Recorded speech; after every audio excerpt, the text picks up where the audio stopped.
সামনে আসছে বৈশাখ মাস, আপনারা কি করবেন মায়েরা?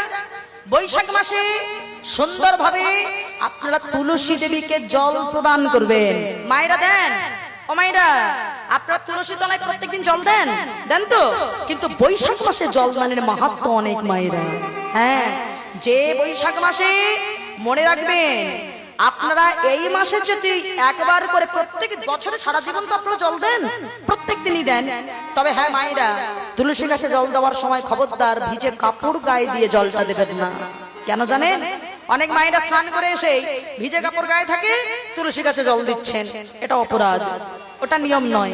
ভালো করে শুনে নেন, আপনার গায়ের যে পরনে ভিজে কাপড়, ওটা তো হাত থেকে জলটা পড়ছে না, তুলসী দেবীর গায়ে পড়ছে তো বৃন্দা দেবীর গায়ে, অপরাধ হচ্ছে, ওটা করলে হবে না। বসন পাল্টান, শুষ্ক বসন করুন সুন্দরভাবে, বা বৃন্দা দেবীর কাছে গিয়ে তুলসীতে জল দান করবেন। কিন্তু জল যখন দেবেন, সারা বছর জল দিচ্ছেন একবার করে সকালবেলা, কিন্তু বৈশাখ মাসের দিনে আপনারা দুবার করে জল দেবেন। বোঝা গেল মা? দুবার করে দেবেন, সকাল বিকাল স্নান করে।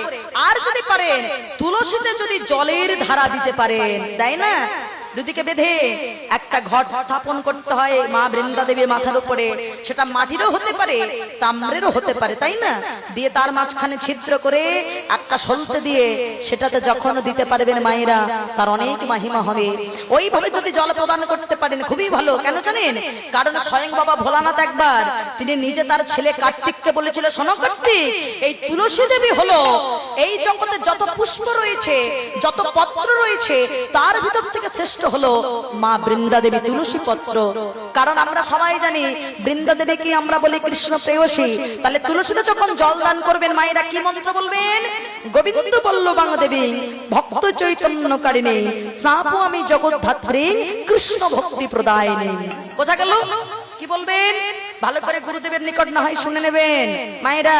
তুলসী দেবীতে যখনই জলদান করবেন, গোবিন্দ বল্লভাং দেবী ভক্ত চৈতন্যকারিণী স্নাপু আমি জগদ্ধাত্রী কৃষ্ণ ভক্তি প্রদায়িনী, তিনবার করে বলে মা বৃন্দা দেবীর মাথায় আপনারা জল প্রদান করবেন। বোঝা গেল মা? সুন্দর করে তুলসী দেবীতে জল প্রদান করবেন। যত সুন্দর করে আপনারা জল প্রদান করতে পারবেন, মনে মনে রেখো, তাকে আর নরকুলে কখনো কষ্ট পেতে হয় না।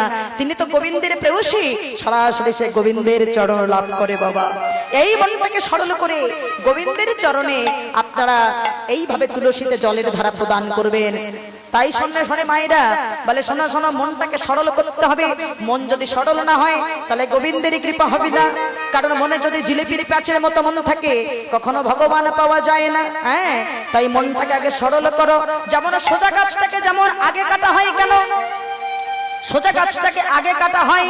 বনের ভিতরে যেগুলো সোজা গাছ আগে কেটে নেওয়া হয়, কারণ ওগুলো দিয়ে ভালো ভালো আসবাবপত্র তৈরি করে। বেকা গাছ পরে কাটে কেন? ওগুলো শ্মশানে মরা পোড়ানোর কাজে লাগে। ঠিক তেমন মানুষ বেঁচে থাকাকালীন আগে গোবিন্দের সেবায় লাগু, আর যদি না লাগতে পারো দেহটা আসা যাওয়া সার হবে।